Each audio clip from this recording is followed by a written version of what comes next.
Eu sou o David, bem-vindos a mais um vídeo do canal e hoje nós vamos conversar sobre o livro Mestre dos Mestres, Jesus, o maior educador da história, de Augusto Cury, da editora Sextante. Eu amei ele do começo ao fim, porque o Augusto Cury tem uma sacada de falar sobre a inteligência humana, né? Desenvolver a nossa inteligência emocional. E ele vai pegar uma das pessoas que eu amo na história, que foi a mais inteligente de todo mundo, que dividiu a história antes dele e depois dele, que é Jesus. Então, esse livro é maravilhoso e ele vai falar Jesus como o maior educador, como Jesus educou, como Jesus fez essa ponte, né? E como Jesus fez de simples pescadores pessoas que pudessem levar o cristianismo para todo o mundo. E o eco dessa mensagem segue até os dias de hoje. Óbvio que eu, como cristão, entendo que tem muita coisa por trás, mas Jesus foi a pessoa principal que fez com que o cristianismo acontecesse, né? A partir também dos seus 12 discípulos. E aí ele vai mostrar como Jesus, mesmo tudo estando um caos, a sua volta estava um caos, o sistema político da sua época estava um caos, as pessoas na sua época também tinham as suas questões, os seus problemas para resolver, e Jesus, mesmo assim, diante de tantos desafios, ele era uma pessoa muito bem centrada, ele era uma pessoa muito inteligente, ele era uma pessoa que não derramava a sua dor nas pessoas. E mesmo que Jesus sofresse muito, ele tinha uma palavra de esperança. Ele era alguém fantástico, né? Mesmo ali na crucificação, Jesus disse ao ladrão que ele o veria no paraíso, ele dava esperança. Jesus poderia muito bem naquele momento derramar toda a sua dor, toda a sua frustração, mas não, ele derramou esperança. Então, Jesus, ele tinha uma mente sarada, e é isso que o Augusto Cury vai dizer. Como a gente trabalha essa mente? Como a gente pode ter essa mesma desenvoltura? O que Cristo fez que fez dele uma pessoa extremamente sábia e que consegue seguidores até os dias de hoje? Eu acho que é isso que o Augusto Cury quer trazer durante a leitura deste livro. Falar como Jesus pode nos ensinar a ter uma mente sadia e muito bem preparada para os conflitos. Esse aqui é o volume 1, são 5 volumes. Eu tenho o volume 5 já, mas eu vou ler todos na ordem. E eu pretendo trazer aqui no canal conforme eu for lendo. Eu vou deixar aqui embaixo também a minha resenha que eu fiz sobre o livro, tá bom?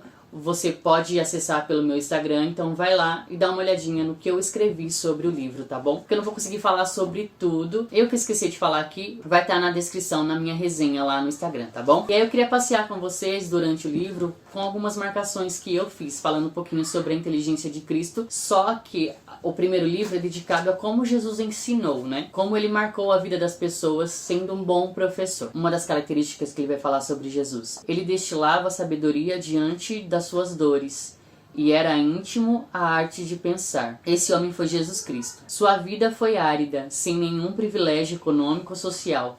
Conheceu intimamente as dores da existência. Contudo, em vez de se preocupar com suas próprias dores e querer que o mundo gravitasse em torno de suas necessidades, ele se preocupava com as dores e as necessidades alheias. Todo ser humano possui uma inteligência, mas nem todos desenvolvem suas funções mais importantes. Jesus, ele era seguro, determinado, ao mesmo tempo flexível, extremamente atencioso e educado. Tinha grande paciência para educar, mas não era um mestre passivo, e sim provocador. Ele vai falar principalmente que Jesus lançava as dúvidas, né? Ele ensinava fazendo a pessoa pensar, por isso que ele sempre fazia perguntas. Pro contexto político que eu estava falando, os judeus, né, esperavam alguém que os libertasse do jugo romano, mas veio alguém que queria libertar o ser humano das suas misérias psíquicas.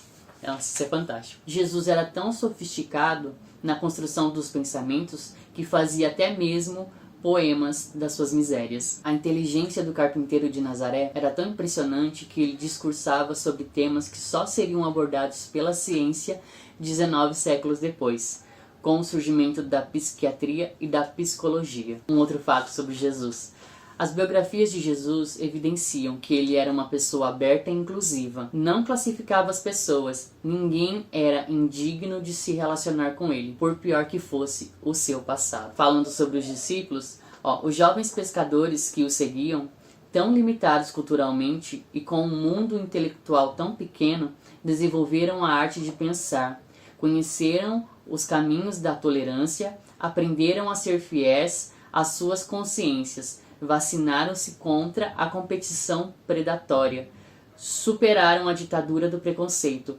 aprenderam a trabalhar suas dores e frustrações, enfim, desenvolveram as funções mais importantes da inteligência. Jesus é o cara, né? Jesus é fantástico. Outra coisa, o orgulho e a autossuficiência dos escribas e fariseus obstruíram as suas inteligências e os encarceraram numa torre intelectual. Na escola de Cristo, o orgulho e a autossuficiência infectam a sabedoria e abortam a arte de pensar. Nela ninguém se diploma, todos são eternos aprendizes.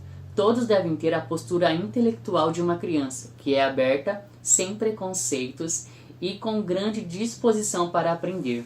Marcos 10:15. E tem momentos que o Cury sai, né, dessa linha de Jesus e ele começa a falar algumas coisas que ele pensa, né?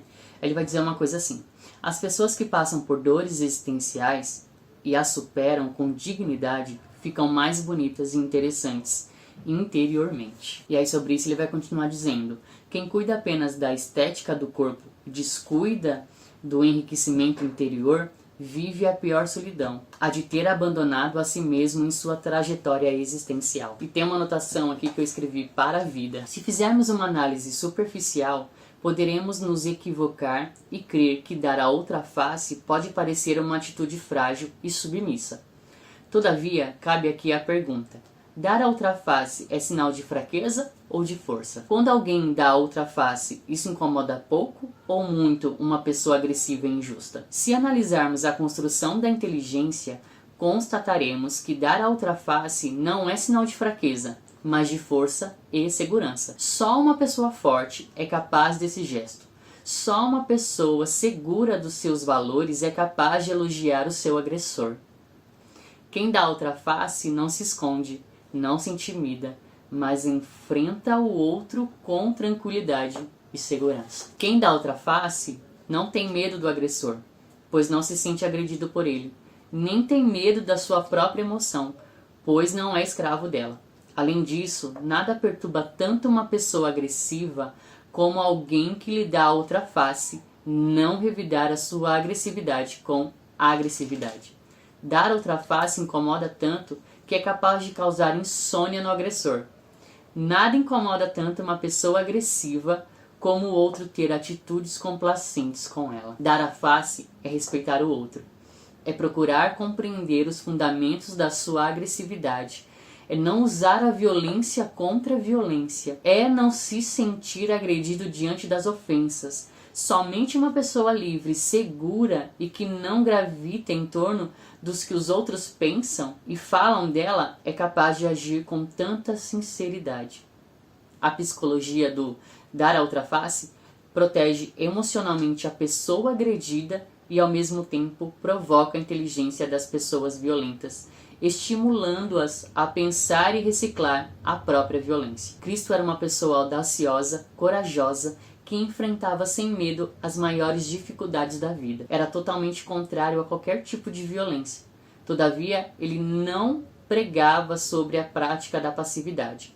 A humildade que proclamava não era fruto do medo, da submissão passiva, mas da maturidade, da personalidade, fruto de uma emoção segura e serena. Com o discurso de dar a outra face, Cristo queria proteger a pessoa agredida, fazê-la transcender a agressividade imposta pelo outro e, ao mesmo tempo, educar o agressor, levá-lo a perceber que a agressividade é um sinal de fragilidade. Nunca o agressor foi combatido de maneira tão intensa e tão elegante. E aí, para terminar, eu vou dizer uma última frase, porque ainda tem muito mais citações aqui, senão eu vou passar a ler o livro todo. O livro é maravilhoso, ele é muito bom. E eu vou terminar falando a última frase, tá? O que mais somos em grande parte do nosso tempo? Homens ou mulheres? Machos ou fêmeas? Se estudarmos a construção da inteligência e as necessidades psíquicas fundamentais, constataremos que, na maior parte do tempo, provavelmente 90%, não somos machos nem fêmeas, homens ou mulheres, mas apenas seres humanos que possuem necessidades universais. Aí eu deixo com vocês esse livro maravilhoso, Jesus, o maior educador da história. Uma pessoa que transcendeu a tudo mais que a gente possa tentar pensar, tentar rotular. Não tem como comparar a inteligência de Cristo. É isso que o Augusto Cury faz nesse livro. E eu, depois que li esse livro, eu comecei a falar que nem Paulo. Comecei a pedir nas minhas orações para ter realmente essa mente de Cristo. Paulo vai dizer que quando nós aceitamos a Cristo, ou nós queremos viver para Cristo, ele vai dizer que a partir desse momento a gente não tem a nossa própria mente, mas nós temos a mente de Cristo. Nós, como seguidores de Jesus, devemos pensar como ele pensa. E esse livro é fundamental para você que quer fazer isso na sua vida, de ter a mente de Cristo, de entender a mente e ser como Cristo foi.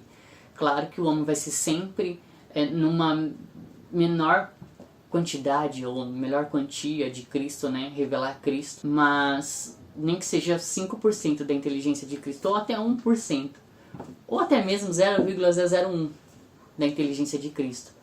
Eu acredito que essa inteligência pode mudar a nossa vida e também a vida das pessoas que estão à nossa volta, tá bom?